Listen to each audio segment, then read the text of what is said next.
ನಮಸ್ತೆ ಫ್ರೆಂಡ್ಸ್, ಎಲ್ಲ ಕ್ಷೇಮವಾಗಿದ್ದೀರಾ ಅಂತ ಭಾವಿಸ್ತೀನಿ.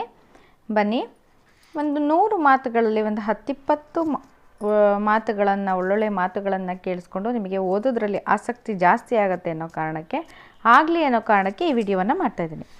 ಬೆಳಗ್ಗೆ ನೀವು ಹಾಸಿಗೆಯಿಂದ ಎದ್ದ ತಕ್ಷಣ ಕನ್ನಡಿ ಮುಂದೆ ನಿಂತ್ಕೊಂಡು ಮುಗುಳ್ನಗೆಯನ್ನು ಸೂಸ್ತಾ ತಮಾಷೆ ಅನಿಸಬಹುದು ನಾನು ಹೇಳೋದು.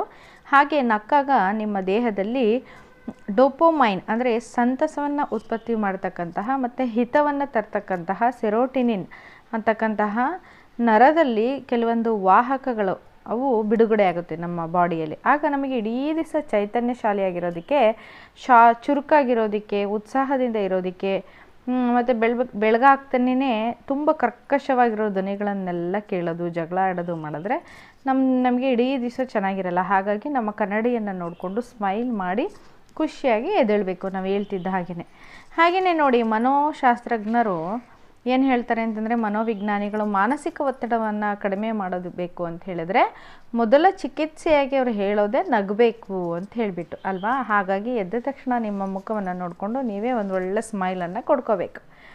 ಹೀಗೆ ನಿಮ್ಮ ವಿದ್ಯುತ್ ಕಾಂತೀಯ ತರಂಗಗಳೇನಾಗುತ್ತೆ, ಅವಾಗ ಖುಷಿಯಾಗಿ ಸೂರ್ಯೋದಯಕ್ಕಿಂತ ಮುಂಚೆ ಬೆಳಗಿನ ಜಾವನ ಬೆಳಗ್ಗೆನೇ ಬ್ರಹ್ಮ ಮುಹೂರ್ತದಲ್ಲಿ ಎದ್ದು ಓದಿದರೆ ತುಂಬ ಒಳ್ಳೆಯದು. ಅಭ್ಯಾಸಕ್ಕೆ ತೊಡಗೋ ಮುನ್ನ ಬೆಳಿಗ್ಗೆ ಬೇಗನೆ ಸ್ನಾನ ಮುಗಿಸ್ಕೊಂಡ್ರೆ ಇನ್ನೂ ಒಳ್ಳೆಯದು. ಅಂದರೆ ಓದೋ ಕೂತ್ಕೊಳ್ಳೋದಕ್ಕಿಂತ ಮುಂಚೆನೇ ನೀರನ್ನು ತುಂಬಿಟ್ಕೊಳ್ಳೋದು, ಬ್ಯಾಗನ್ನು ಜೋಡಿಸ್ಕೊಳ್ಳೋದು, ಇವೆಲ್ಲವನ್ನು ಮೊದಲೇ ಮಾಡಿಬಿಟ್ರೆ ನಿಮಗೆ ಅಲ್ಲಿ ಬೇರೆ ಮತ್ತೆ ಆಮೇಲೆ ಓದುವಾಗ ನಿಮಗೆ ಟೈಮು ವೇಸ್ಟ್ ಆಗಲ್ಲ. ಹಾಗೆ ಹಾಸಿಗೆ ಬಿಟ್ಟು ನೀವು ಮೇಲೆ ಹೇಳ್ತಿರಲ್ಲ, ಆಗ ಒಳ್ಳೆ ಸುಪ್ರಭಾತದ ಹಾಡು ಅಥವಾ ಬೆಳಗಿನ ಜಾವ ಕೇಳ್ತಕ್ಕಂಥ ಒಳ್ಳೆ ಹಾಡುಗಳನ್ನು, ಹಿತವಾದ ಹಾಡುಗಳನ್ನು, ನಿತ್ಯ ಕರ್ಮಕ್ಕೆ ಹೋಗ್ತಿರಲ್ಲ ಆವಾಗ ಮ್ಯೂಸಿಕ್ಗಳನ್ನು ನೀವು ಹಾಕ್ಕೊಂಡ್ರೆ ತುಂಬ ಒಳ್ಳೆಯದು.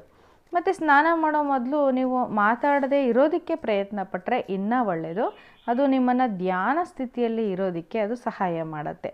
ಅಂದರೆ ನೀವು ಓದಿರ್ತಿರಲ್ಲ, ಆ ಮೆದುಳು ಅದನ್ನೆಲ್ಲ ಗ್ರಾಸ್ ಮಾಡಿರುತ್ತೆ. ರಾತ್ರಿ ಹೊತ್ತು ಓದಿದಾಗ ಗ್ರಾಸ್ ಮಾಡಿ ಹಾಗೇ ಇಟ್ಕೊಂಡಿರುತ್ತೆ. ನಿದ್ದೆ ಮಾಡಿ ಎದ್ದಿರ್ತಿರಲ್ಲ ನೀವು, ಆದಷ್ಟು ಸುಮ್ಮನೆ ಇದ್ದಷ್ಟು ಅದು ಓದಿದ್ದು ಹಾಗೇ ನೆನಪಿರುತ್ತೆ. ಜಾಸ್ತಿ ಮಾತನ್ನು ಆಡಬಾರ್ದು. ನಿಮ್ಮ ಅಭ್ಯಾಸದ ಟೇಬಲ್ ಮುಂದೆ ಏನು ಮಾಡಬೇಕು, ನಿಂತ್ಕೊಂಡು ಕಾಮಾಗಿ ಒಂದು ಕ್ಷಣ ಒಂದು ಸ್ವಲ್ಪ ಹೊತ್ತು ಕಣ್ಣನ್ನು ಮುಚ್ಚಿಕೊಂಡು ಏನನ್ನು ಯೋಚಿಸದೇನೆ ಇರೋದಕ್ಕೆ ಪ್ರಯತ್ನ ಪಡಬೇಕು. ಅಂದರೆ ಈಗ ಕರಾಟೆ ಪಟುಗಳು ಕಣಕ್ಕೆ ಇಳಿಯೋದಕ್ಕಿಂತ ಮುಂಚೆ ಆಳವಾದ ದೀರ್ಘವಾದ ಉಸಿರನ್ನು ತಗೊಂಡು ಬಿಡ್ತಾರಲ್ಲ, ಹಾಗೆ ಇದು ಕೂಡ ಮಿದುಳನ್ನು ನಿಮಗೆ ಸ್ವಚ್ಛವಾಗಿಡೋದಕ್ಕೆ ಸಹಾಯ ಮಾಡುತ್ತೆ.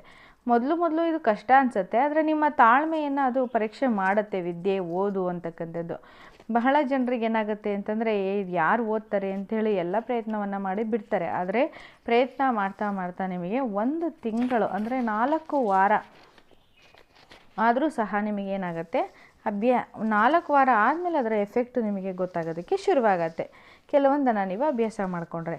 ಹಾಗೆ ಅಭ್ಯಾಸ ಮಾಡುವಾಗ ಬಾಗಿಲುಗಳನ್ನು ಹಾಕೋಬೇಕು, ಅಂದರೆ ಬೇರೆ ಶಬ್ದಗಳಿಂದ ಸ್ವಲ್ಪ ಅವಾಯ್ಡ್ ಮಾಡಬೇಕು ಅಂತ. ಟೇಬಲ್ ಮುಂದೆ ಕೂತ್ಕೊಂಡು ಕೈಯಲ್ಲೊಂದು ಪುಸ್ತಕವನ್ನು ಹಿಡ್ಕೊಂಡು ಹಾಗೆ ಓದ್ತಾ ಕೂರಬೇಕು. ಅಂದರೆ ನಿಮ್ಮ ಮನಸ್ಥಿತಿ ಎಲ್ಲೆಲ್ಲೋ ಇರುತ್ತೆ, ಓದುವ ಕಾನ್ಸಂಟ್ರೇಷನ್ ಇರಲ್ಲ ಅಂತ ಇಟ್ಕೊಳ್ಳಿ. ಆಗ ಏನು ಮಾಡಬೇಕು, ಪುಸ್ತಕನ ಅಲ್ಲಿ ಇಡಬೇಕು.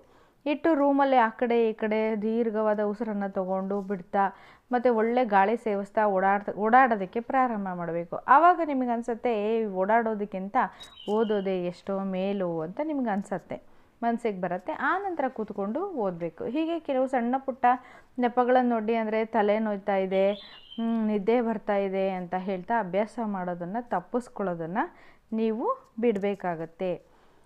ಅಂದರೆ ನಾವೇ ಕೆಲವೊಂದು ಹುಡ್ಕೊಂಡು ಬಿಡ್ತೀವಿ ಅದನ್ನು ಓದೋದ್ರಿಂದ ಬಚಾವಾಗೋದಕ್ಕೆ.